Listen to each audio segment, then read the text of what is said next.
Ok, bueno, recordaremos que la clase pasada hablábamos de factores generales de la transcripción, los TF2D, TF2A, TF2B, TF2F, TF2E, TF2H. Hablábamos también de factores específicos de transcripción. Hablábamos de un mediador, de un potenciador o enhancer y de factores de activación. Ajá. Y bueno, el día de hoy vamos a hablar sobre la replicación en eucariotas, que sí habla acerca de unas poquitas más. Bueno, tiene más factores involucrados, ¿no? Hay más factores involucrados en la transcripción en eucariotas. Ajá. Aquí vamos a tener reguladores de la transcripción, vamos a hablar de reguladores en cis, reguladores en trans. Hay algunos que son semejantes, ¿no? Por ejemplo,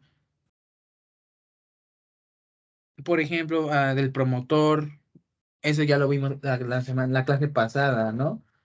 Ah, no, creo que promotor no lo vimos. Ah, no, sí, promotor sí lo vimos, es la secuencia que está en, en la cadena de ADN, ¿no? Que le indica, es la caja tata en donde se va a montar la maquinaria de transcripción, ¿no?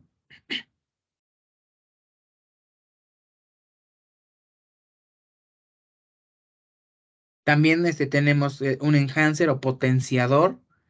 Vamos a hablar también aquí de un aislador o insulator y de un silenciador. Y vamos a hablar de reguladores en trans también. Y pues obviamente vamos a ver de qué se trata cada uno de ellos, ¿no? Ahora vamos a ir viendo cada uno de ellos. Entonces voy a empezar a compartir pantalla. Me dicen si se ve, por favor. Compartir. Muy bien. ¿Ya se ven? Sí. Muy bien. Entonces vamos a hablar sobre la transcripción en eucariota. Error mío.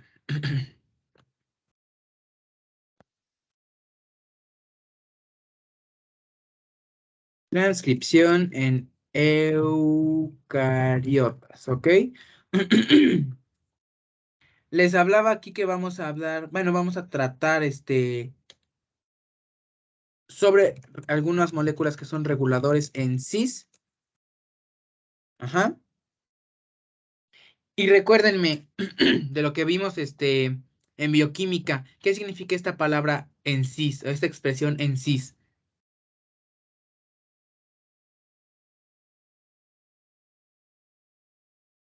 Es de cómo se conforma la molécula, ¿no? De... Ajá. A ver, dame un ejemplo, por favor. hmm, Es que no me acuerdo, pero sí, o sea, tiene que ver con la estructura, porque puede ser cis o trans en función de dónde está ubicados un radical, ¿no? Algo así, es que la verdad no me acuerdo bien. Ok. ¿Recuerdan cuando se habló sobre grasas trans en bioquímica? Sí. Sí. Ok, recordemos que hay las grasas, los aceites, ¿no? Que se usan para cocinar. La molécula, presenta cierta disposición, una cierta disposición en sus átomos, ¿no? Ajá, pero cuando se usa ese aceite de cocina, que pues recordarán que no se debe de usar más de una vez, ajá, porque se convierte en una grasa trans, ¿no?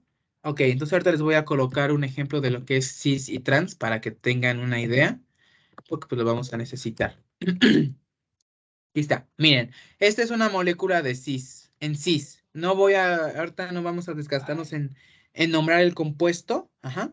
No vamos a desgastarnos en nombrar esta molécula, pero quiero que observen. Aquí tenemos los dos carbonos y veamos que aquí en la parte superior hay dos cloros del mismo lado, ¿no? Tienen la misma orientación. Y aquí abajo dos hidrógenos. Esto es en cis. En trans, observen la molécula del lado derecho, que aquí arriba ya tenemos un hidrógeno y un cloro, y acá abajo un cloro y un hidrógeno. Ajá. Entonces, eso es a lo que se refiere el que esté en cis y en trans. Si se dice de algo que está en cis cuando ciertos radicales, ciertos átomos, ciertas moléculas se encuentran del mismo lado, ¿no? Las mismas moléculas del mismo lado o los mismos radicales del mismo lado. Y se dice que está en trans, ujú, cuando hay una inversión, digámoslo así. Ujú, se cambian de posición, ¿ok? Sí. Ok. Ok, bueno, ahora ya que tenemos este concepto de cis y trans, los reguladores en cis de la transcripción en eucariotas son aquellos reguladores que se encuentran en la misma cadena. Ujú, ¿ok? Y si hablamos de transcripción en eucariotas, ¿qué reguladores vamos a tener? El primer regulador es un promotor, que ya lo vimos, que está relacionado con la caja Tata, ajá, que es un sitio débil en la cadena de ADN en donde se va a poder montar la maquinaria de transcripción. Ajá. Entonces, el promotor es el sitio de unión de la ARN polimerasa. Ujú. Siguiente regulador en cis es el enhancer. ¿Y cuál es su otro nombre del enhancer? Potenciador. Ok, sí. O potenciador. Recordemos la función del enhancer, que es una secuencia que es capaz de aumentar la tasa de transcripción de un gen. Ajá. Puede encontrarse en el mismo gen, encontrarse río arriba del gen, río abajo o hasta en otro cromosoma, ¿no? Pero puede interactuar con el gen, ¿no? Y puede funcionar al derecho o al revés, no importa cómo se lea. Entonces, pues ya, un enhancer potencia la tasa de transcripción y no importa su posición, ¿ok? Siguiente regulador en cis.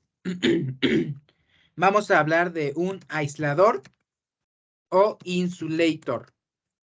Y ahorita vamos a ver qué significa esto o a qué se refiere este nombre. ¿A ustedes qué les suena? Como ustedes qué piensan qué función tendrá el aislador?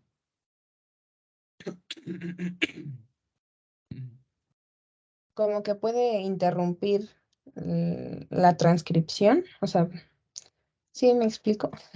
Sí, sí, sí, sí, sí, sí, sí, te entiendo.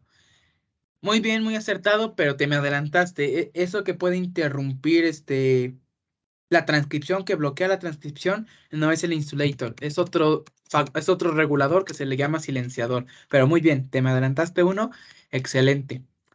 Bueno, el aislador o el insulator, este, es un antagonista del promotor, digo, del potenciador. Ujú. Antagonista del potenciador. Ajá. Antagoniza la acción del enhancer o del potenciador. Es su contrario. Ajá. Y el silenciador, ahora sí, como mencionas, Andrea, bloquea la transcripción. Ujú. Es una parte de la secuencia de ADN, ajá, que bloquea al promotor y por lo tanto no permite la unión de la RNA polimerasa y no se da la transcripción. Ujú. Y estos son nuestros reguladores en cis que se van a encontrar ¿dónde? En la misma molécula o en la misma cadena, ¿no? Y como pues tenemos reguladores en cis, también tenemos reguladores en trans. Ajá. De estos reguladores en trans, bueno, veamos. Los reguladores en cis son reguladores que se encuentran dentro de la misma cadena de ADN, ¿no?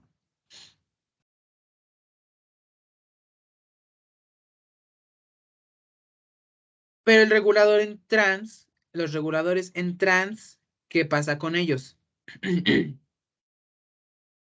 Los reguladores en trans son moléculas que también pues tienen la capacidad de afectar al ADN, pero son moléculas, ajá, ajenas al ADN, o sea, no son ADN, ajá, no forman parte de la cadena de ADN, ujú, pero pueden interactuar con ella. Ajá. ¿Y a qué me refiero? Se puede tratar de ARN, se puede tratar de proteínas, por ejemplo, o de AMP, o de AMP cíclico. ¿Qué significa AMP cíclico? Adenosín monofosfato cíclico. Ok. Ya lo van a ver en Fisiología 2 este semestre, porque van a llevar endocrinología. El AMP cíclico es un importante segundo mensajero que cumple con ciertas funciones, ajá, cuando se liberan ciertas hormonas, ¿no? Por ejemplo, los glucocorticoides. Los esteroides son hormonas que tienen efecto en el núcleo, ¿no? En el ADN. Las hormonas tiroideas son otro ejemplo. Ajá. Entonces, el AMP cíclico es un segundo mensajero que, o sea, la hormona llega, se une al receptor que tiene en la célula, pero la hormona no es la que ejerce el efecto en sí, sino que causa la liberación del AMP cíclico que actúa como segundo mensajero y este es el que viaja al núcleo para estimular o inhibir la transcripción, ¿no? Es un ejemplo, pero ya lo van a ver en fisiología este semestre. Ujú.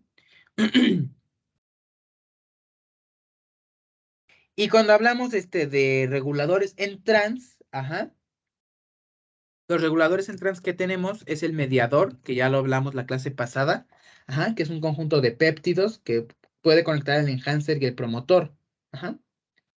Y pues se piensa que puede estabilizar la maquinaria de transcripción. Entonces el efecto del enhancer es potenciar, ¿no? Potencia la transcripción. Ajá. Y recuerden, pongan atención aquí, sin mediador sí hay transcripción. Ajá. Pero esta es basal. O sea que es mínima, ¿no? Solamente lo necesario, ¿ok?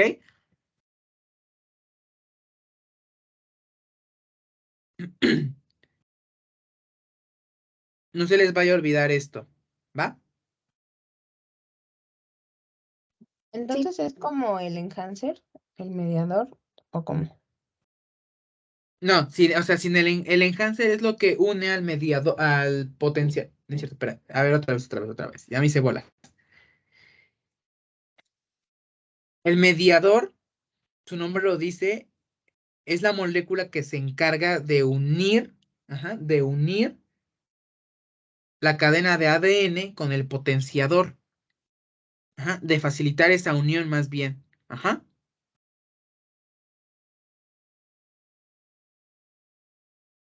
Sí. Entonces al final también potenciaría la transcripción. Pues el mediador en sí no lo hace. El mediador lo que hace es facilitar la unión del potenciador con la cadena de ADN. Ajá. Ujú. Ok. Eso es en sí lo que hace el mediador. Su nombre lo dice, media, o como se pronuncie, no estoy seguro, pero media la unión del potenciador con la cadena de ADN. Ajá. Es como el intermediario, ¿no? Ujú. Sí, es que como le pusiste mediador y pusiste que potencia la transcripción, por eso como que me confundí con el enhancer. Que, bueno, lo cambiamos. Lo cambiamos. Mejor para que media la unión del potenciador con la cadena de ADN. ¿Ok? Ok, ya quedó, ahora sí. Sí, gracias.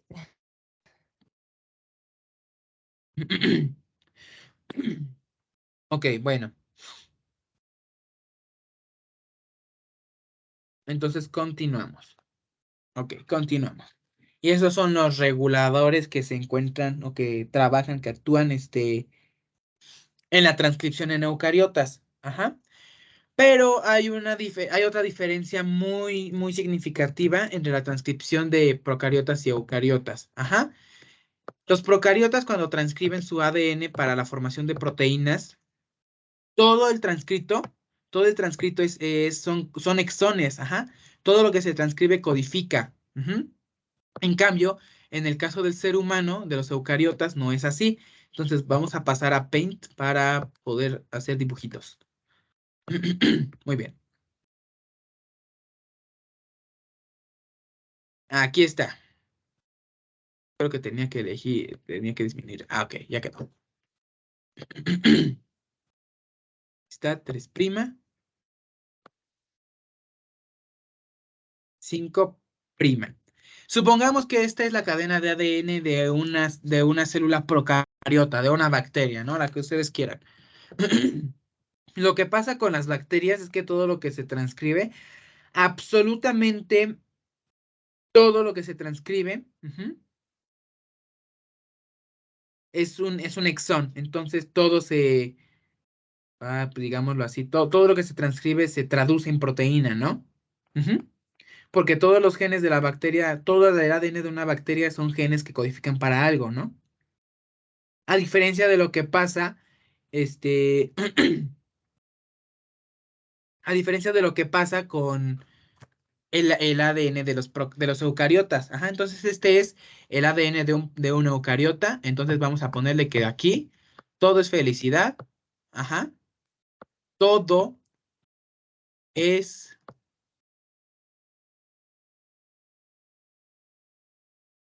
exones. Ajá. Entonces esto es lo que pasa con los procariotas. Y le voy a poner aquí arriba el nombrecito para que nos quede claro que esto es procariotas. Procariotas. ¿Ok? ¿Dudas? ¿Hasta aquí? No. Bueno, entonces todo esto son exones, ¿ok? Todo esto son exones, ¿ok? Entonces ahora, ¿qué pasa en los eucariotas? Voy a colocar otra cadenita aquí abajito. Ahí está.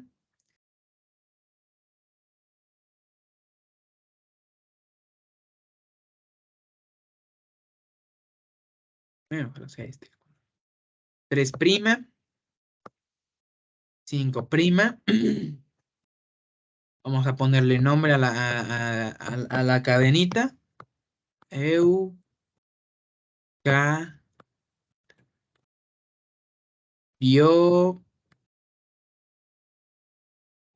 ¿ok? Eucariotas. ¿Qué pasa en los eucariotas? Recordemos que aquí en los eucariotas no todo el ARN que se sintetiza en la transcripción, no todo el transcrito primario es ARN mensajero o son exones. Ajá. Entonces aquí en esta cadenita de ADN o ya de ARN podemos encontrar aquí un exón. Le voy a poner más grosor porque no se ve muy bien, ¿verdad? Ok, ahora sí. Aquí podemos encontrar un exón. Aquí todo esto es un intrón, otro exón y otro exón. Ajá. Y eso es lo que pasa con los eucariotas, ¿eh? No solo con nosotros como seres humanos, todos los eucariotas, ajá. Todos los eucariotas, ujú, les sucede lo mismo. Cuando transcriben, eso es lo que pasa. Que pues va mezclado, va mixto, digámoslo así, intrones y exones, ajá. Y eso es lo que nos hace hasta cierto modo ineficientes en nuestra transcripción, porque como se transcriben exones e intrones, pues no se genera ARN mensajero, ¿no? ¿Cómo se le llama al producto de cómo se llama ese transcrito primario? ARN. Ah, no. Este. No es ARN mensajero, ¿no? Bueno, No, o porque sea, sí. lleva mezclado los dos.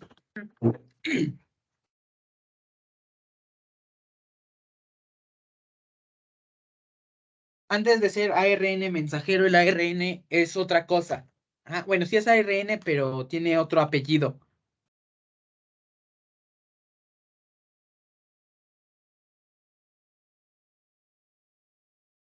No me acuerdo.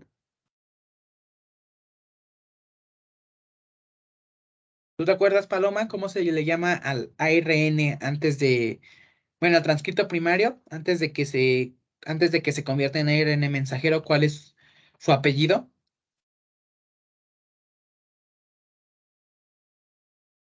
No, tampoco recuerdo. Bueno, se le puede llamar de dos maneras. Ajá.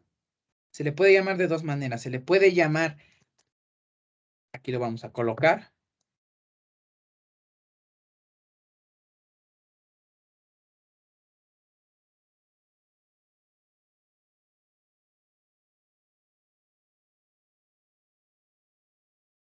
Se le puede llamar pre-ARN mensajero, porque pues precisamente va antes del mensajero, o se le puede llamar de la siguiente manera.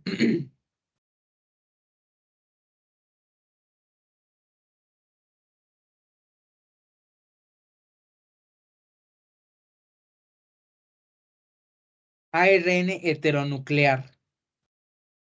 Ajá.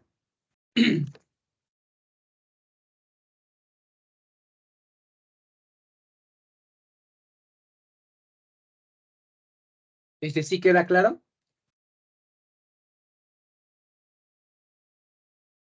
Sí, Bueno, ¿sí se entendió?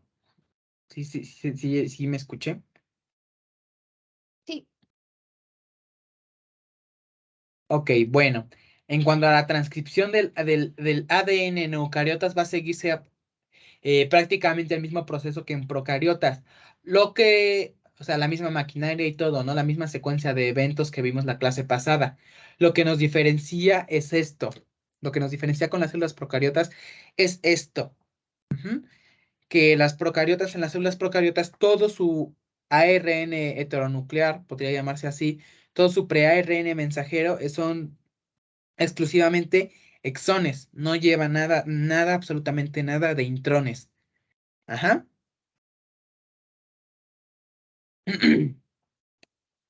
Eso es lo que nos diferencia con las células procariotas, ¿ok? Sí, Les digo, la secuencia de eventos es lo mismo, la maquinaria es la misma prácticamente, todo es igual. Lo que nos diferencia es esta parte.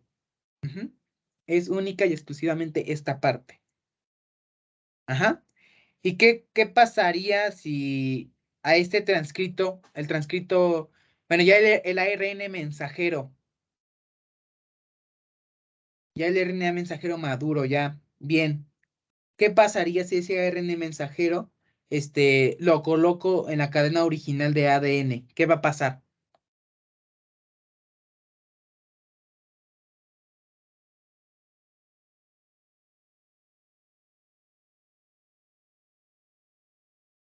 sería más corto, ¿no? Porque se le tienen que quitar los intrones. Ah, el ARN mensajero maduro ya no tiene intrones, solo son exones. Entonces, pues sería más corto, ¿no? ¿Y qué pasaría con la cadena original?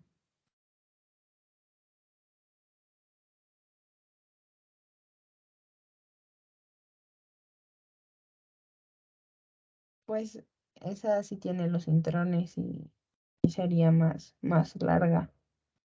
Ajá, pero ¿cómo se comportaría?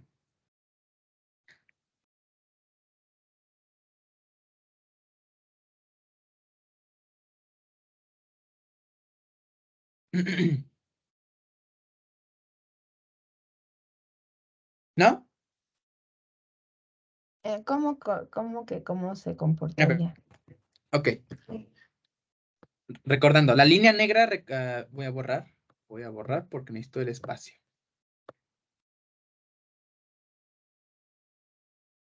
Ok, listo, ya tengo el espacio. Ok, bueno, esta línea negra es nuestra cadena de ADN original. ¿Ok? Entonces, ¿qué pasa cuando se monta la maquinaria de transcripción? Ajá. Se va a formar un transcrito primario de ARN, lo que conocemos como ARN heteronuclear o pre-ARN mensajero, porque lleva mezclados intrones y exones. Ajá. Entonces aquí está nuestro ARN heteronuclear.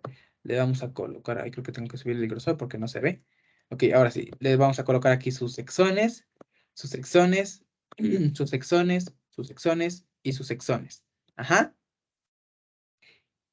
Entonces la célula realiza cierto proceso, cierto proceso para que se pueda eliminar esos intrones y esos exones. Ok.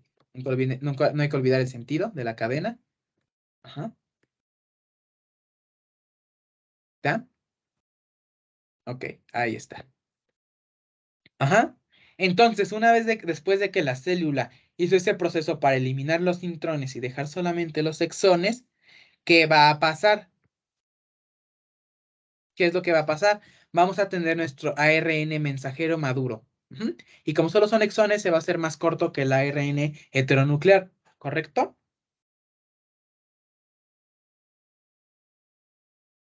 Sí, Entonces, ¿qué pasaría si yo tomo mi cadena de ADN original? Aquí está mi cadena de ADN original. Aquí está mi cadena de ADN original. Ajá. Aquí voy a poner el sentido, 3', 5'.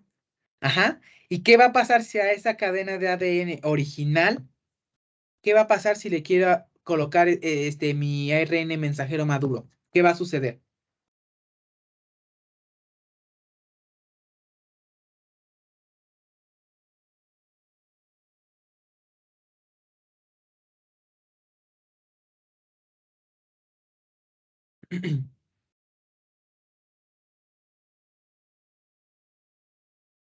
Acuérdense que la cadena original de ADN lleva intrones y exones. Ajá. Los lleva las dos cosas todavía. Pero el ARN mensajero ya solo lleva exones. Entonces, ¿qué pasaría?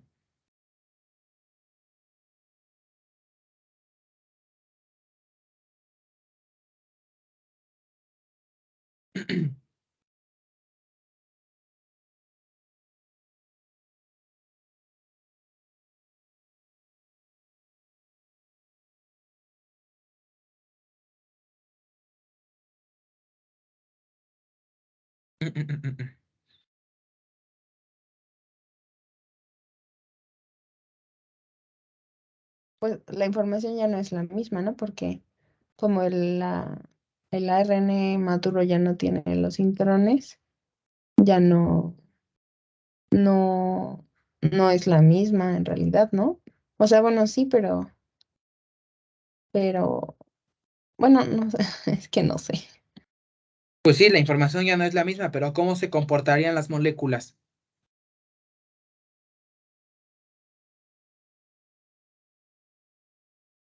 Ya son, el ARN maduro ya es reactivo, Ajá, ¿y cómo se comportarían la molécula de ADN?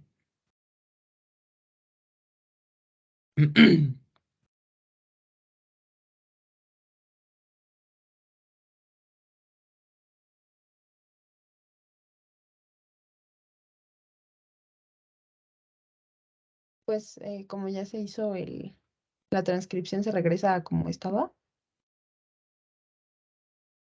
¿Y por qué se regresaría como estaba?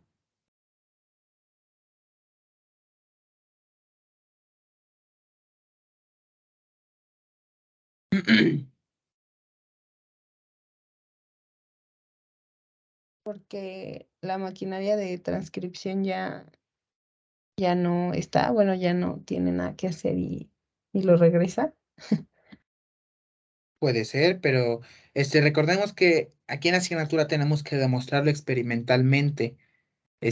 O bueno, demostrar qué sucedería. Digo, a veces la verdad yo tampoco entiendo por qué insisten tanto en poner situaciones así, de extrañas. Digo, cómo, de alguna manera, cómo podría o cómo reaccionaría el ARN mensajero con el ADN. Pues como que no, ¿verdad? Pero bueno, les voy a explicar qué sucede. Otras tengo que borrar.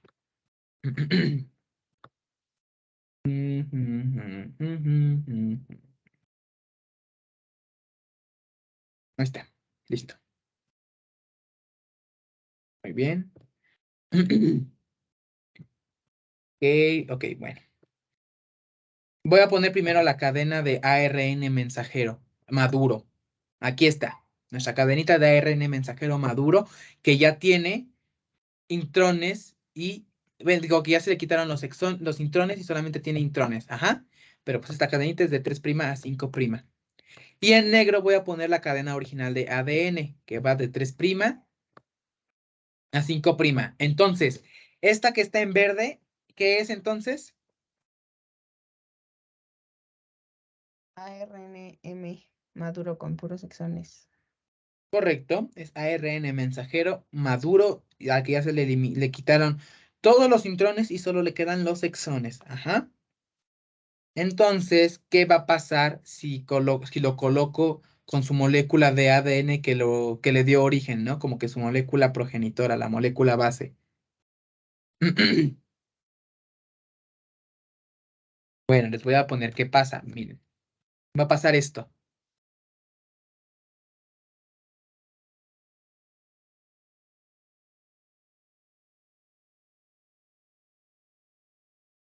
El ADN o la cadena mol de la plantilla va a formar bucles. ¿Por qué va a formar bucles?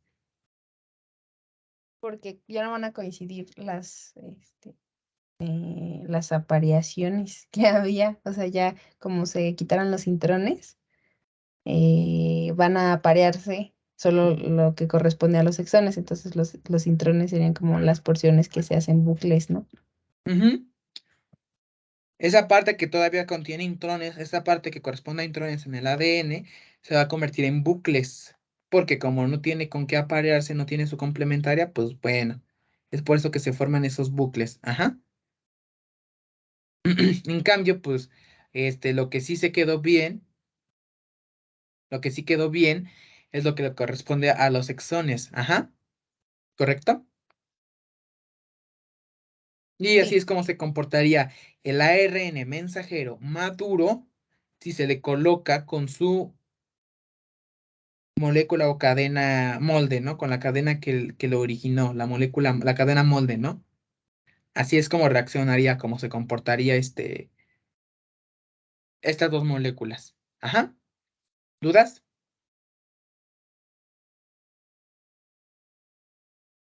No. No. ¿Preguntas, quejas, sugerencias?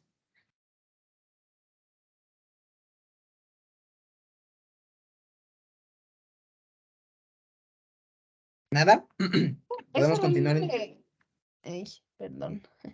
Ok, dime, adelante. ¿Eso realmente pasa en la vida real o nada más como de forma experimental?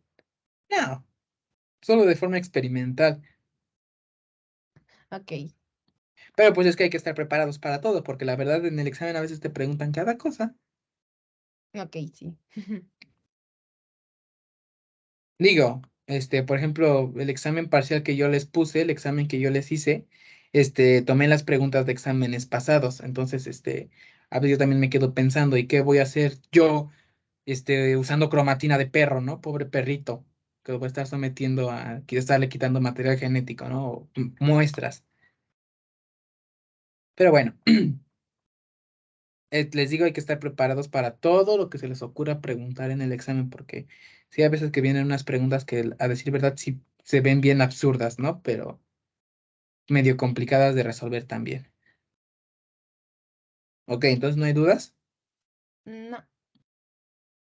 Muy bien, entonces pasamos a lo que sigue.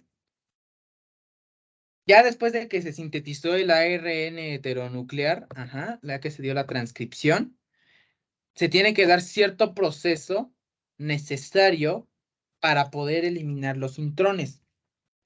¿Cómo se le llama a ese proceso necesario para eliminar los intrones del transcrito primario del ARN heteronuclear? ¿Cómo se le llama al proceso, pues, que convierte el ARN heteronuclear a ARN mensajero maduro? No me acuerdo yo, la verdad. ¿Tú te acuerdas, Paloma? No, tampoco. ¿No? Bueno, ¿cómo se le llama a ese proceso? Se le llama splicing o ajuste. Ajá, splicing o ajuste. Cualquiera de las dos formas es correcta. Entonces, si en el examen colocan splicing o colocan ajuste, es correcto. Ahorita se los escribo en el Word para que lo puedan ver la ortografía correcta. Déjenme dejo de compartir aquí. Aquí está. Muy bien. ¿Dónde estamos? Splicing o ajuste. Ese es el proceso mediante el cual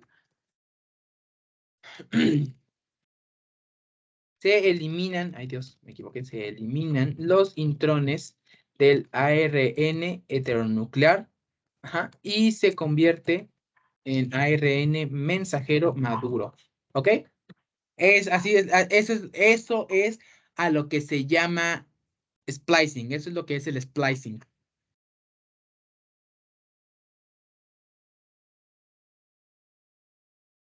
Ok. Bueno, entonces, ¿quién lleva a cabo el splicing? Este proceso es realizado.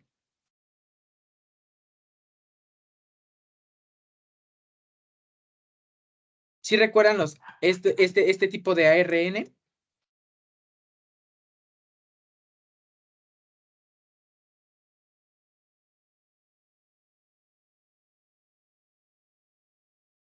Que lo Es vimos. el ARN nuclear pequeño. Ajá. Su nombre lo dice, es pequeño y se encuentra en el núcleo. Entonces, el proceso de splicing o de ajuste, cualquiera de los dos nombres es correcto, es llevado a cabo por el ARN nuclear pequeño. ¿Quedó claro?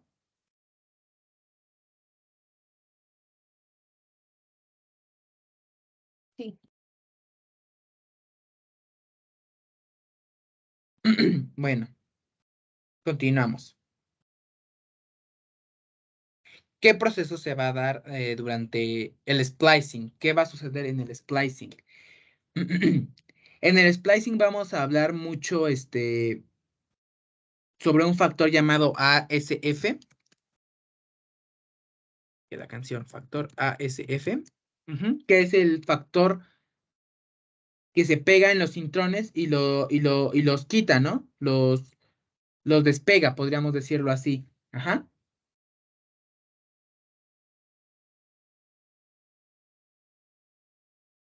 Y pues bueno, el factor ASF, después de quitar los intrones, de despegarlos de la cadena original, los va a pegar a un ARN nuclear pequeño. Que pues dependiendo del número de intrones, pues la cantidad de ARNs nucleares pequeños. Ajá. Normalmente, bueno, le vamos a poner que reconoce los intrones, despega del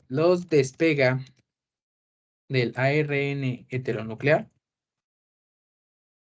y los une al ARN pequeño nuclear o nuclear pequeño. Ajá. ¿Cómo reconoce los intrones? ¿Qué característica define a los intrones?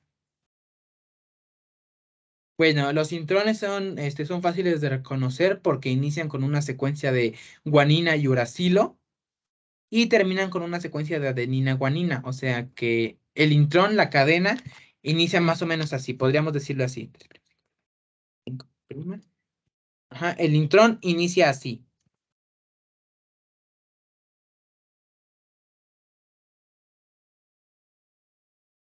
Ajá. ¿Y cómo va a terminar? Con AG.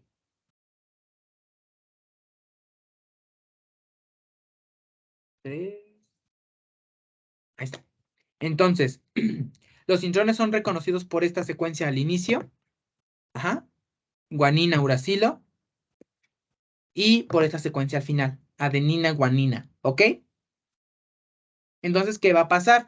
Pues va a llegar el factor ASF, se les va a pegar a los intrones, los va a quitar y los va a llevar o los va a unir, los mueve al primer ARN nuclear pequeño. Ujú. ¿Sí quedó claro? Sí. Ahora, ¿por qué solamente el ARN es el que puede llevarse los intrones? Recordando un poco, el ARN es más reactivo que el ADN, ¿no? Ajá, entonces se requiere el oxígeno que tiene extra el ARN, ajá, para que se lleve a cabo el splicing por la reactividad que presenta. ¿Quedó claro? ¿Podrías repetirlo, por favor? ¿Qué parte? De cuando ya metiste, bueno, cuando ya dijiste lo de la reactividad y del oxígeno. Ok, bueno. Solamente el ARN puede llevar a cabo el splicing porque es más reactivo, ya que se necesita el oxígeno que tiene, que el ADN pues no tiene. El oxígeno que lo hace más reactivo, ¿no? Que ya hablamos cuando vimos las diferencias estructurales entre ADN y ARN. ¿Sí lo recuerdan? Sí. Sí, ¿no? Que la ribosa y la desoxirribosa son diferentes porque la ribosa tiene un oxígeno que la desoxirribosa no tiene, lo cual hace que sea más reactivo. Entonces, para el splicing se requiere de este oxígeno que hace más reactiva la ribosa para poder realizar el splicing. Es por eso que solamente el ARN es la molécula que puede realizar el splicing. Ujú. Ok, sí, sí, sí.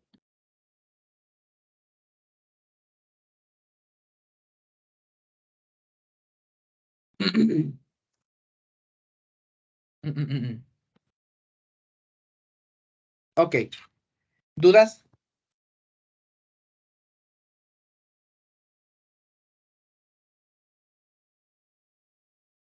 No. ¿Seguras? Bueno, si tienen dudas, no duden en decírmelo. Ujú, que aquí con gusto pues las atendemos. Y si no, las investigamos y las vemos la siguiente clase. Pero bueno, continuamos.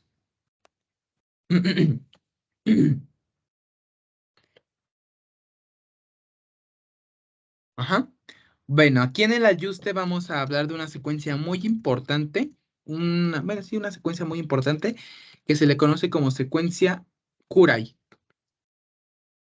Una secuencia es muy importante para el splicing. Ajá. Pero, ay, pero pues bueno, eso ahorita lo vamos a ver.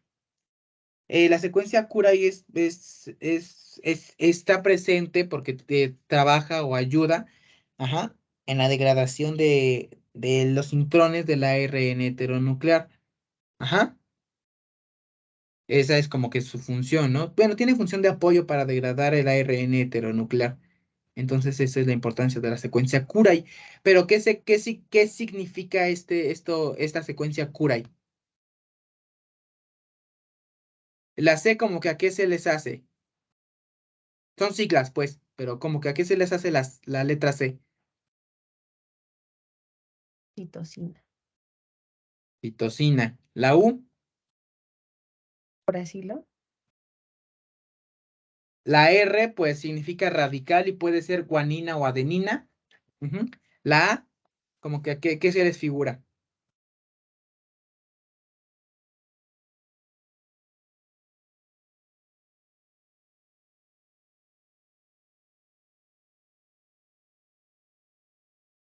¿A qué se les figura la última A? Adenina. Adenina. Y la Y no tiene no es un nucleótido específico, pero pues puede ser cualquiera de las bases pirimidínicas. Ajá, puede ser cualquiera de las bases pirimidínicas. ¿Cuáles son las bases pirimidínicas? Uracilo, timina y citosina. Entonces puede ser cualquiera de esas tres bases, ajá, que son pirimidinas. ¿Correcto? ¿Quedó claro?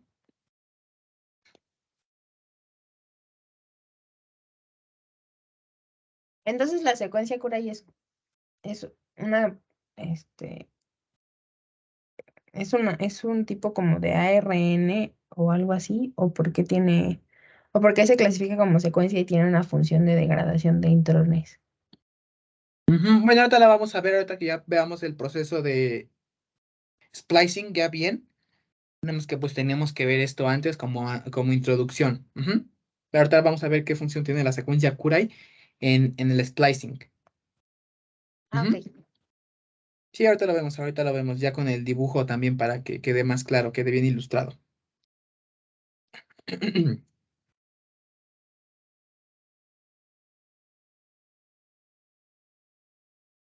A ver, voy a dejar de compartir pantalla, entonces aquí en el Word y nos regresamos al Paint. A ver, ahí está, lo voy a sacar.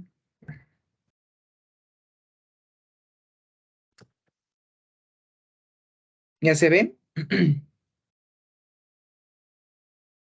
Sí. Ok, entonces vamos a hablar del proceso de splicing. Ajá. Pero pues para eso necesitaba el Paint porque necesitamos hacer algunos dibujos para que quede mejor entendido esta parte. Ok, vamos a ver.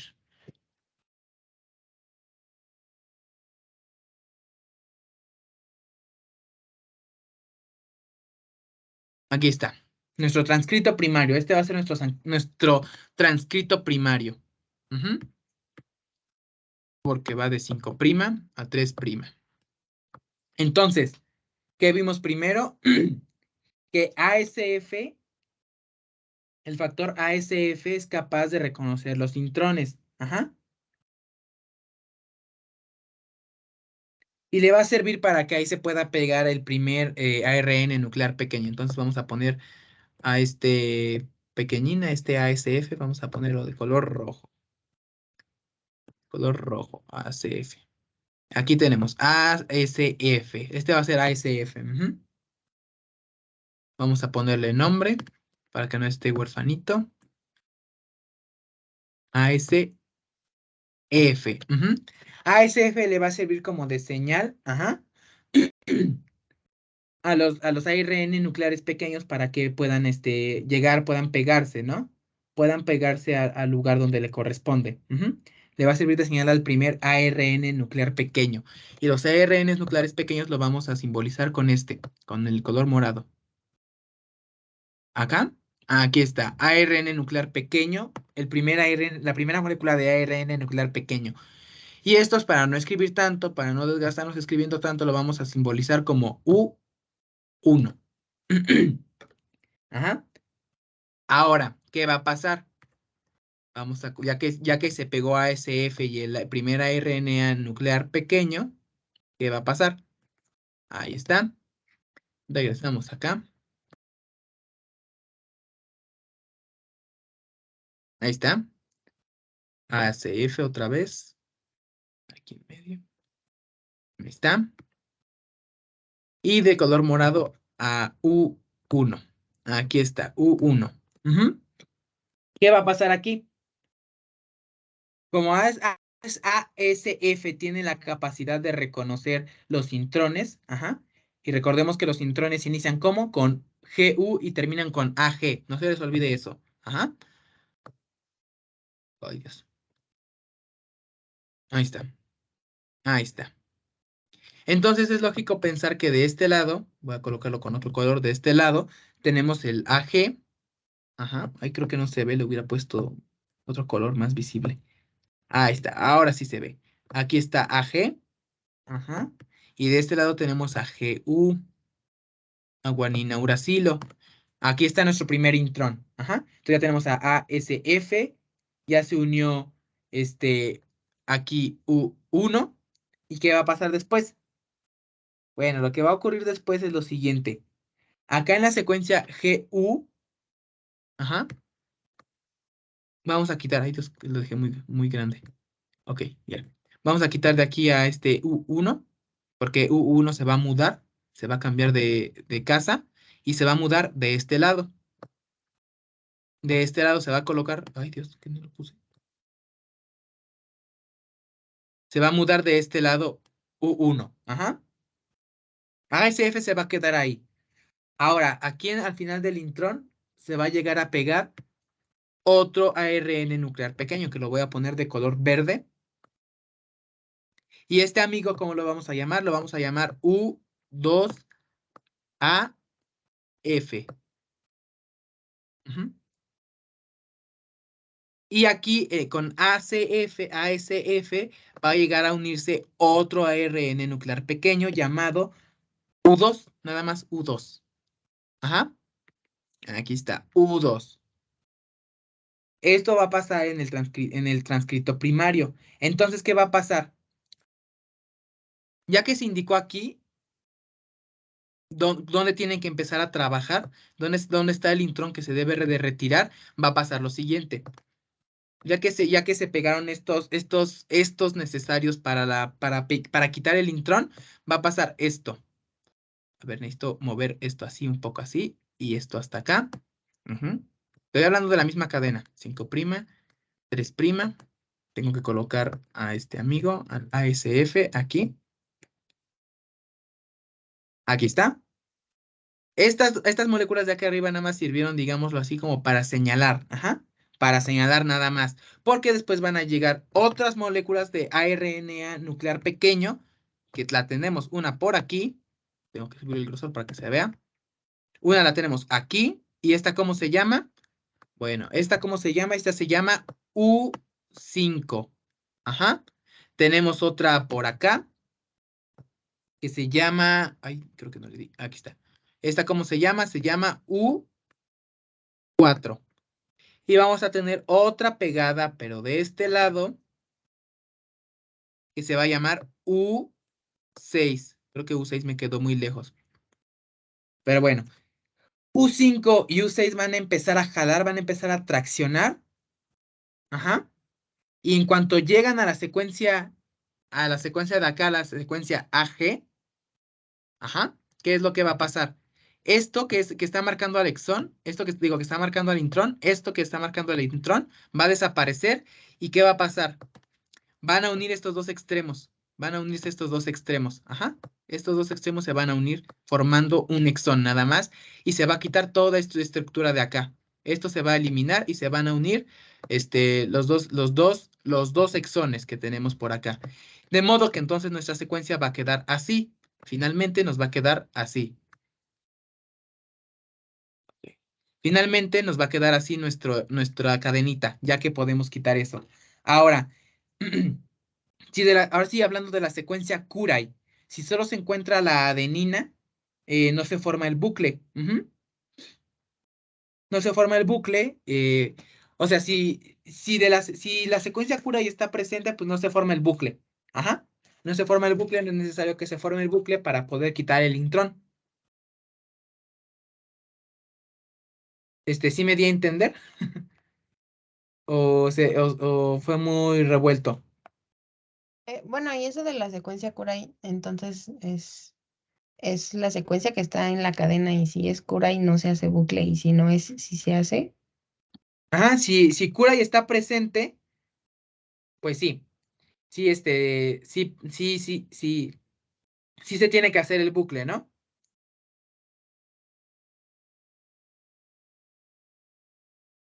Pero Ujú. si la secuencia cura y no está, sí se forma el bucle. Es para lo único para lo que sirve.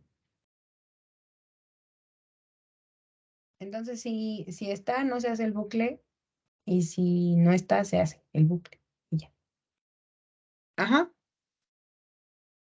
sí, así es, correcto. Pues si no está, así como dijiste es correcto. Ajá, ¿dudas? El orden en el que dibujaste las moléculas que eran U5, U4 y U6, ¿tiene algo que ver con el orden en el que llegan? No, Ok. normalmente no. ¿Y U4 qué hacía? Tu 4 nada más está como de adorno, digámoslo así. Bueno, no tanto así como de adorno. A ver, me voy a regresar, voy a deshacer, deshacer, deshacer. Aquí está. U4 va a tirar hacia acá, mira, en esta dirección. Mientras que U5 y U6 van a tirar hacia adentro, así.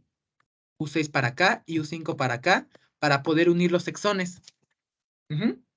Ok, ok. Y otra duda. ¿Qué pasó? Entonces, las moléculas que quedaron, que eran las anteriores, U1, U2, AF y U2, ¿esas se fueron o siguieron aquí? Se desprenden, porque pues ya no tienen razón de ser ahí. Ah, ok. Como ya se terminó con lo que se tenía que hacer, ya se hizo lo que se tenía que hacer. Son nada más como, digámoslo, como para señalar, ¿no? Dónde se tienen que pegar las otras. Ah, ok. Pero Y pues otra duda más. como ya cumplieron la función de señalamiento, como ya señalaron lo que tenían que señalar, ya hicieron lo que tenían que hacer, pues se desprenden, ya no tiene razón de ser ni de estar ahí. Ok. Y otra cosa. El GU y AG, que son el inicio y el fin, ¿también son parte del intrón Sí, son parte del intrón, entonces también se quitan cuando se quita el intrón? ¿correcto? Sí, Ok. porque como GU marca el inicio del intrón Ujú. y AG marca el final del intrón, se tienen que quitar también Se porque quita, son ok. parte del intrón. Ok, ok, sí. Gracias. Ok, muy bien, continuamos. Continuamos. Y pues ese es así, digámoslo, a grandes rasgos de lo que se hace eh, en el splicing. Ujú. Es a grandes rasgos lo que pasa en el splicing. Ajá, bueno, es lo que pasa más bien. No es a grandes rasgos lo que pasa en el splicing. Es lo que pasa ahí en el splicing. Ujú. Ahora,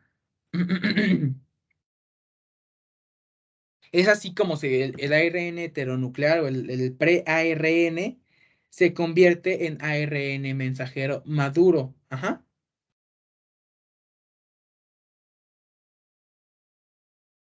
Ok, Ok.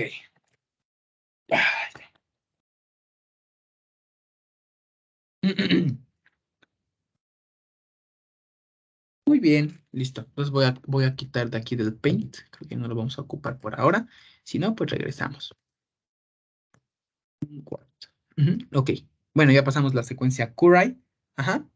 Y bueno, al conjunto de todos los ARN nucleares pequeños que trabajan o que actúan en el splicing, reciben un nombre, plasiosoma, ujú, que es el conjunto de ARN nuclear, no es cierto, nuclear pequeño. Ujú.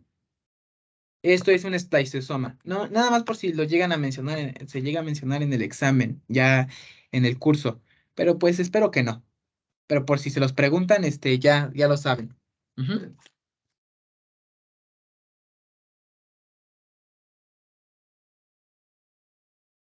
ok. Ok, bueno.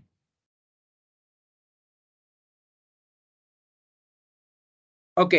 Ahora, ya que se sintetizó el ARN mensajero, se necesita de un mecanismo de protección, algo que lo proteja, ajá, de que lo degraden las ARNasas de la célula. Porque bueno, se necesita que algo lo proteja, ¿no? Para que pueda llegar y traducirse, pueda llegar a traducirse en proteínas, porque si se deja nada más así, sale del núcleo y cualquier RNasa que lo encuentre lo va a poder degradar, lo va a poder destruir. Entonces se requiere de algo que lo pueda proteger de esas enzimas que degradan ARN. Ujú. ¿Y qué va a hacer? Ahorita vamos a ver de qué se trata. Bueno, vamos a hablar de algo que se llama CAP. ¿Qué significa CAP? Bueno, CAP significa metilguanina. Y ahorita vamos a ver por qué es importante CAP o la metilguanina en el proceso de splicing o en el proceso de maduración del ARN mensajero. Bueno, el detalle es que la CAP va a ser una colita, una colita muy larga, muy larga, muy larga, muy larga, muy larga, que va a ayudar a metilar el ARN mensajero para que las RNasas no lo reconozcan. Ajá. Entonces, ¿qué va a pasar aquí? Cap lo que va a pasar va a pegar secuencias de guanina, ajá, y al final va a metilar la cadena de ARN mensajero para que de este modo las RNasas no la reconozcan y no la degraden. Entonces, este pueda, pueda llegar a traducirse en proteínas. Ujú. Es por eso que CAP es importante. Ajá. ¿Qué mencionaste de la guanina? Ah, ¿cómo? Ah, CAP, bueno, CAP significa metilguanina. Lo que Mm, hace CAP es que agrega Bueno, se le conoce como guanosinación porque agrega guaninas, ¿no? A la cadena de ARN mensajero para que se proteja de las RNasas y no lo destruyan, no lo degraden. Ok, sí, gracias. Ok. Y pues bueno, otra manera de bueno, ya vimos ahorita, hablamos sobre la transcripción, sobre el proceso de splicing, hablamos de ciertos reguladores, de la transcripción. Y sin embargo, el temario menciona otros reguladores, importantes, que bueno, ya lo vimos, de hecho, ya lo vimos un poquito en lo de ADN en el parcial pasado. Ujú. Ya lo vimos, voy a cambiar de hoja para no confundirnos.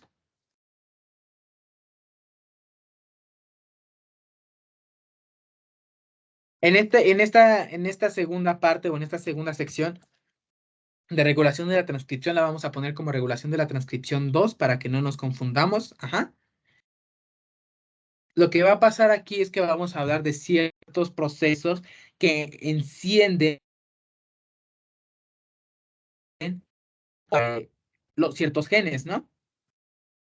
Por ejemplo, en genes de ratones se ha visto que los genes tienen cierta orientación, una orientación espacial, pero también tienen como que un orden cronológico y se va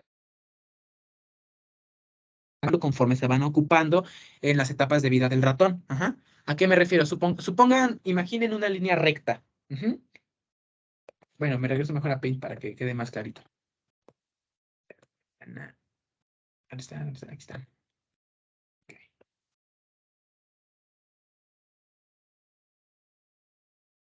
Imaginen una línea recta, sí, y que esto es el gen, los genes del ratoncito. Ujú.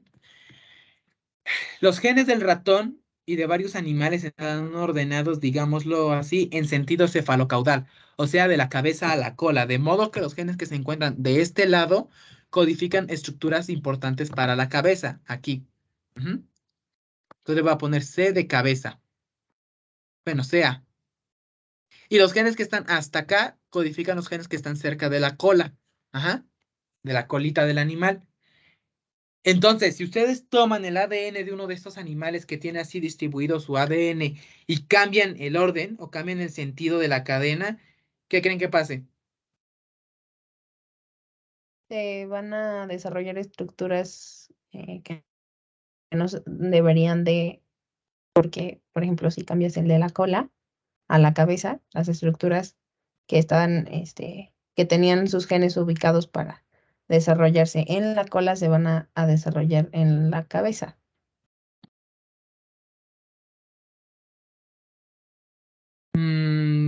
Buena, ¿cómo se dice?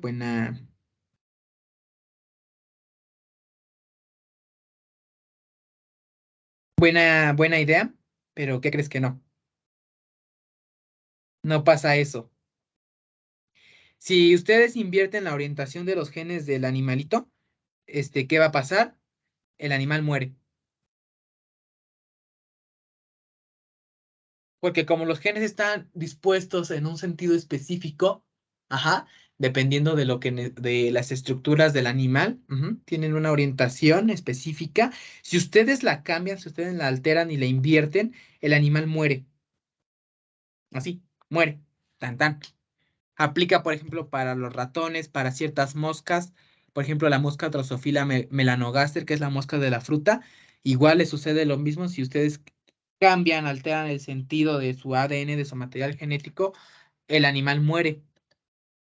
Ujú, el animal muere. Pero hay otra cosita, que otro detalle importante, que estos genes se van a ir encendiendo conforme se requieren durante la vida del animal. También están ordenados de manera cronológica. Ajá. De modo que durante el desarrollo embrionario están encendidos genes. A ver, voy a cambiarme un poquito aquí. A ver, supongamos, aquí está otra cadena. Ay, Dios, era en negro. A ver, aquí tenemos otra cadena de ADN y aquí está su complementario. Ujú. Entonces, durante el desarrollo embrionario, lo voy a poner aquí con la E, desarrollo embrionario, se enciende primero aquí. Y aquí voy a poner la M de cuando muere el animalito. Entonces, los genes se van encendiendo también en este sentido. Primero en embrionario, vida neonatal, postnatal, como infancia, adultez y así, vejez hasta la muerte. Pero también los genes tienen esa cierta organización cronológica. Ajá. Se organizan, digámoslo así, de manera cronológica. Entonces ya saben que tiene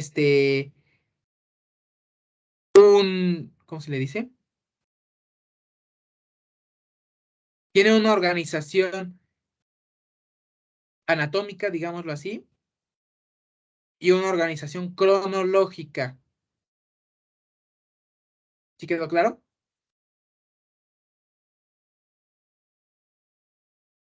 Bueno, ¿sí me di a entender? Sí, sí Sí, se entendió, sí se entendió. sí. Ah, entonces de modo que si ustedes alteran alguno de esas dos características del ADN de un animal, el animal, ¿qué pasa? Pues muere. Muere porque pues se alteró el sentido que presentaba su ADN, el orden cronológico que presentaba y eso afecta terriblemente al animal. Ajá. Sí,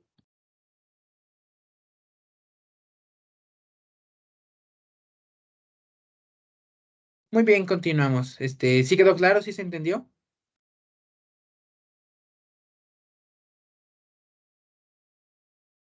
sí, sí.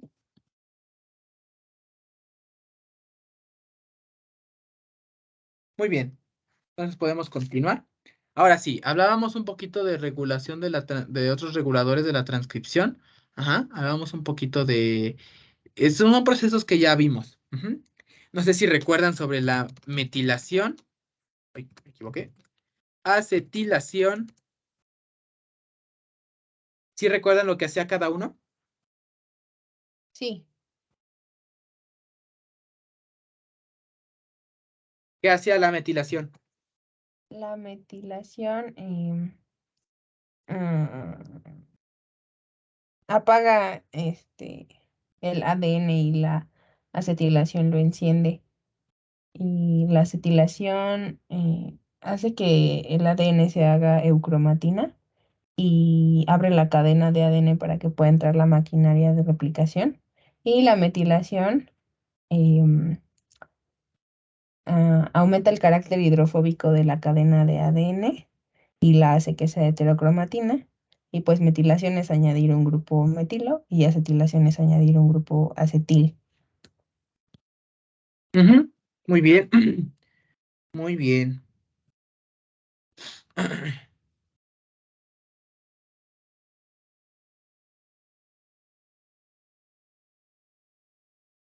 Muy bien.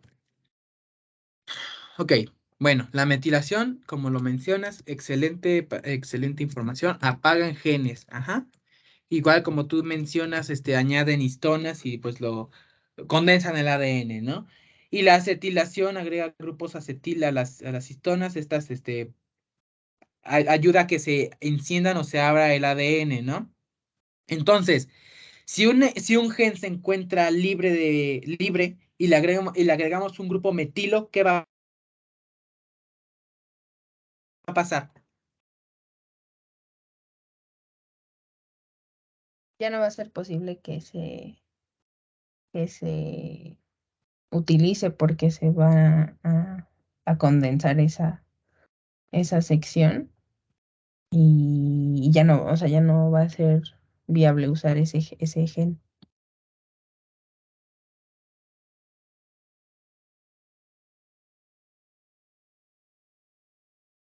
Bueno, muy bien. Entonces, ¿qué pasa ahora si si desmetilo o acetilo un gen?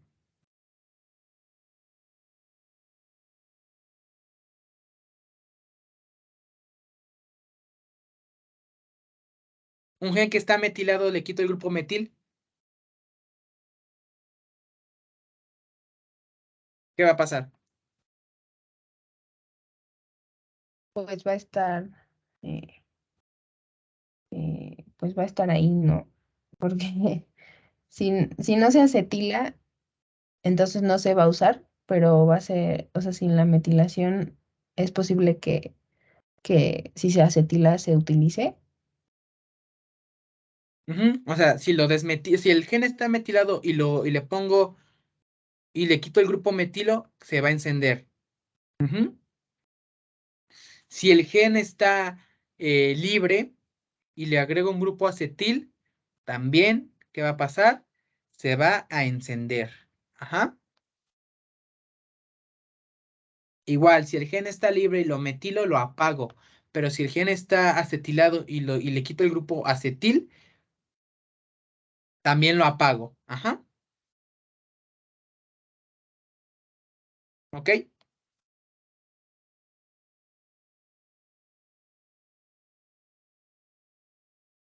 Ok.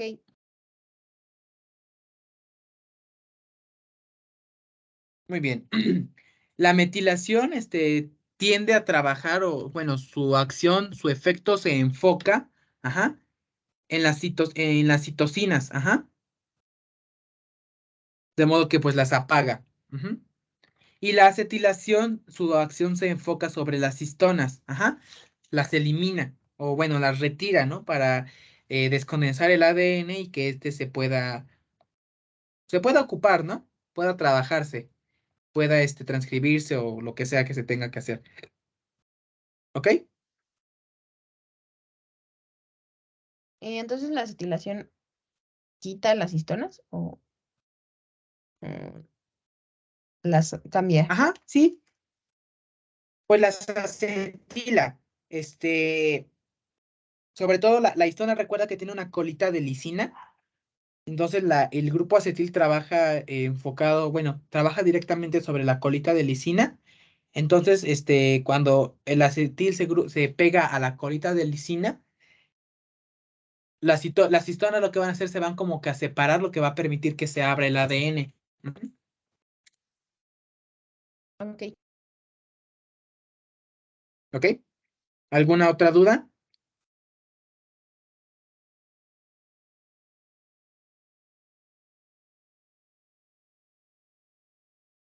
¿Alguna otra duda, chicas? No.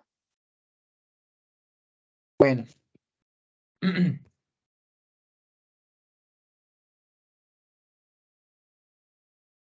Voy a hablar de otra cosa, después les subo este documento, pero pues necesito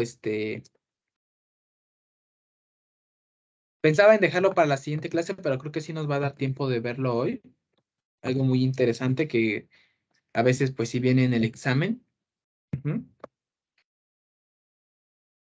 Aquí estamos. Ok, ya se ve.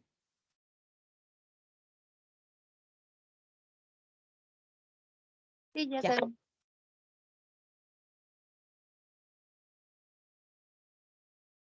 Ok.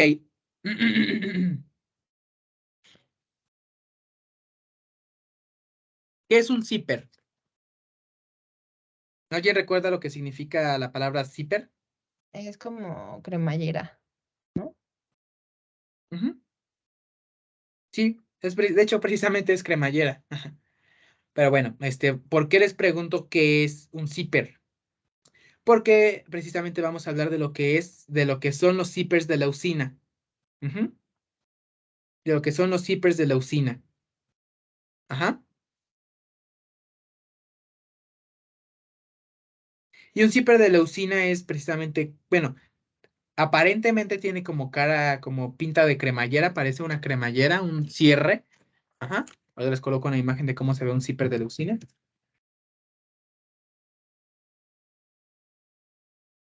Para que vean que sí parece una cremallera. Aquí está. A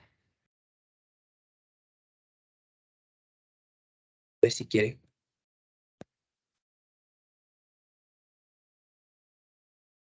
Ahí va, ahí va, ahí va. Ahí está. Zipper de leucina. Y bueno, ¿qué va a hacer este zipper de leucina o cuál es su efecto o por qué es relevante? El zipper de leucina trabaja sobre el ADN. Ujú. ¿Y qué va a hacer? ¿Qué va a pasar? Es ¿cuál es la función de un zipper de leucina?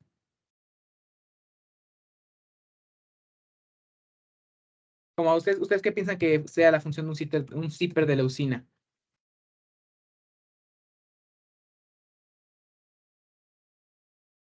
Tal vez puede ser que haga que se gire la cadena o algo así. Puede ser. ¿Tú qué piensas,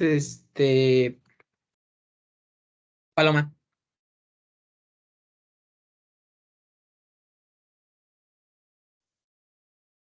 Tal vez tiene que algo que ver con, no sé, unir o separar bases de la cadena de ADN, algo así. Puede ser, puede ser. Bueno, la hiperdaleucina es muy importante para regular la expresión de ciertos oncogenes. Ujú. Digamos que el hiperdaleucina funciona, pues, como un supresor de tumores. Ajá. Funciona como un supresor de tumores. Y como que, ¿por qué funcionará como un gen supresor de tumores? Pues bueno, ya observaron ahí cómo se observa, cómo se ve, miren, cómo está situado el hiperdaleucina. Sí, ¿Ya vieron?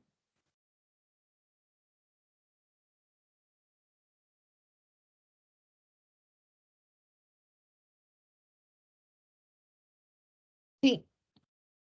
Ujú. Bueno, normalmente el zipper de leucina se encuentra para restringir, controlar, regular la actividad de ciertos genes. Por ejemplo, el gen CFOS y el gen CYUN, ajá, que si se expresaran en exceso, ajá, bueno, estos genes, los genes CFOS y el gen CYUN, son importantes reguladores en el desarrollo. Entonces, si estos genes se expresan en exceso o son mutados, ajá, pueden causar cáncer. Ajá.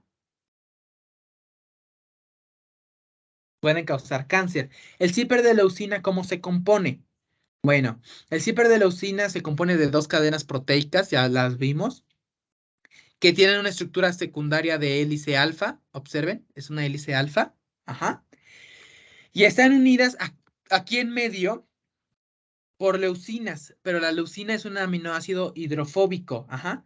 Y se montan sobre el ADN. Ajá.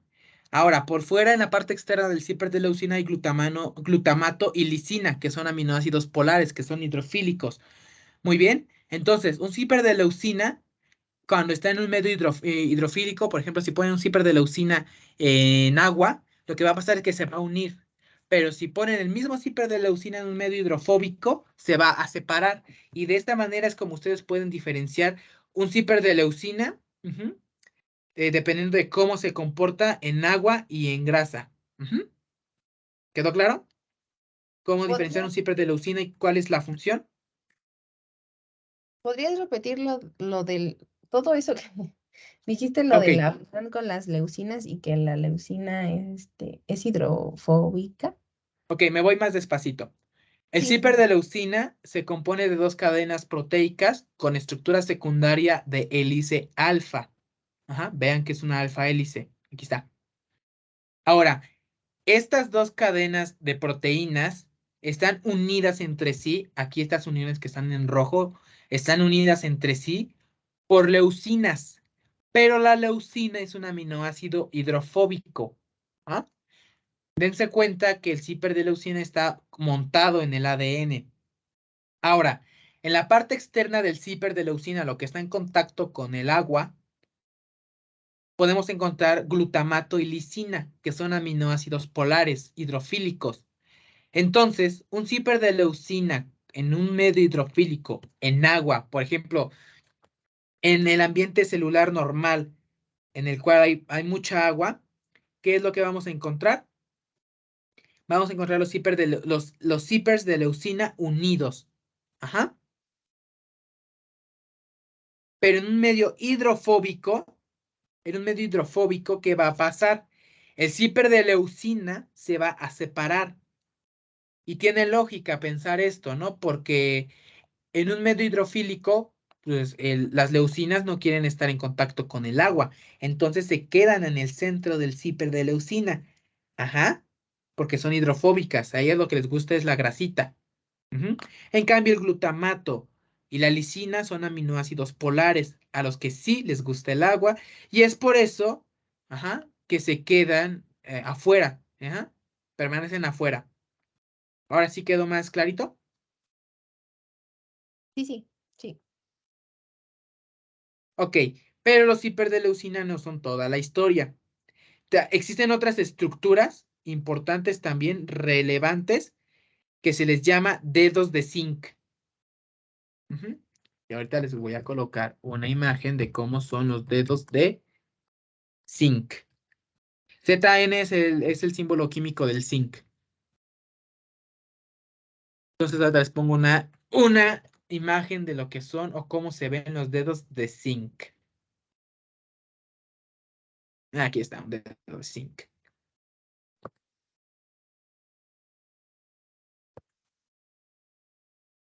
¿Ustedes qué se imaginan que sea el dedo de zinc? ¿O qué función tendrá?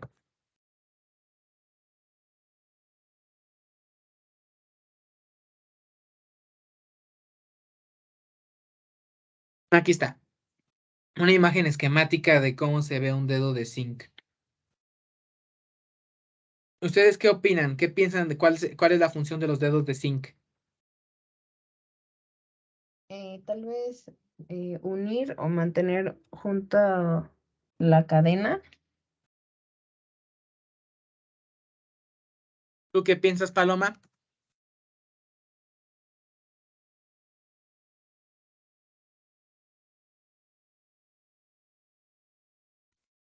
Eh, pues sí, tal vez, no sé, pegarse a el ADN. Muy bien.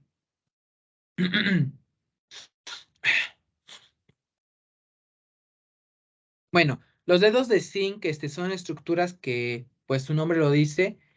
Bueno, por la función recuerda a los dedos, ¿no? A los dedos de la mano. Y los dedos de zinc son capaces de reconocer y pueden unirse a una secuencia de ADN específica. Ajá. Los dedos de zinc existen tanto de forma natural como de forma artificial.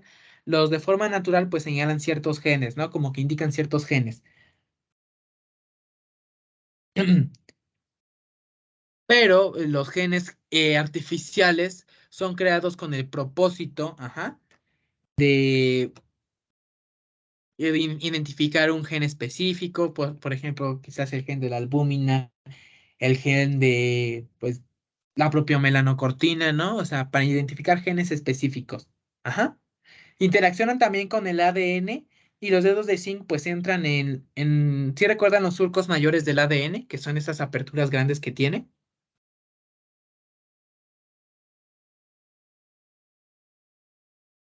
Sí. Bueno, los dedos de zinc van a entrar en los surcos mayores del ADN, ajá, en los surcos mayores del ADN. Ahí es en donde van a entrar los dedos de zinc, ajá, justo ahí es en donde van a entrar. Y entonces, como van a abarcar esa información esa información genética que está entre los dos surcos mayores, ajá, va a hacer que ese gen, va a hacer que precisamente la parte que está contenida entre esos dos dedos de zinc, la parte del ADN cambie su estructura y el gen se puede expresar. Ajá.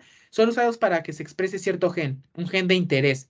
Entonces los dedos de zinc de forma natural sirven para que se exprese cierto gen, ajá, necesario cuando no se requiere de replicar todo el ADN, pero nosotros seres humanos los usamos para que se expresen ciertas secuencias de ADN que nosotros queremos que se expresen. Ajá. Ahora, ¿cómo podemos identificar un dedo de zinc?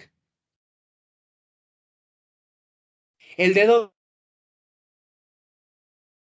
está funcionando en un medio hidrofóbico. Ujú. No, al dedo de zinc no le afecta. Ajá. Bueno, no, pues no, la verdad no le afecta, la verdad no le afecta. Ajá. No le afecta el estar en un medio hidrofóbico o en un medio hidrofílico. Pero y experimentalmente, ¿cómo podríamos diferenciar un zíper de leucina de un dedo de zinc? Así, sin hacer tanto experimento. Simplemente tomamos, o sea, que nos den un tubo de ensayo con dedos de zinc y un tubo de ensayo con zíper de leucina. Ajá. Y nosotros no vamos a saber cuál es cuál, pero vamos a hacer un experimento que nos permita identificar cuál es el zíper de leucina y cuál es el dedo de zinc. Entonces tenemos aquí nuestros tubitos, ajá, Uno con el dedo de zinc y otro con el zipper de leucina. Y ambos los vamos a colocar en un medio hidrofóbico. Si eso que nos dieron deja de funcionar, en medio hidrofóbico se trata de un zipper de leucina. Pero si sigue funcionando, se trata de un dedo de zinc. ¿Ok?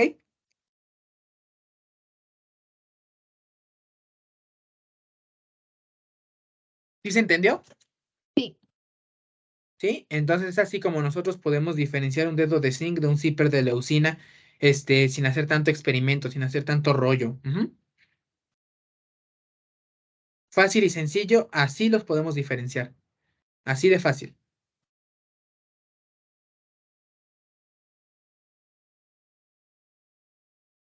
¿Quedó claro? Sí. Muy bien. Ok, entonces pues creo que eso ahí le vamos a dejar el día de hoy, porque ya lo que vamos a empezar a ver se trata de la traducción de traducción de proteínas. Ajá. Ya vamos a empezar a hablar de traducción de proteínas. Y es un tema que sí está, pues, algo extenso, la verdad. Entonces, ¿les parece si le dejamos aquí y continuamos la siguiente clase? Porque sí, la verdad, Sí. traducción de proteínas ya está más complejo. Betel, ¿te puedo preguntar algo? Adelante.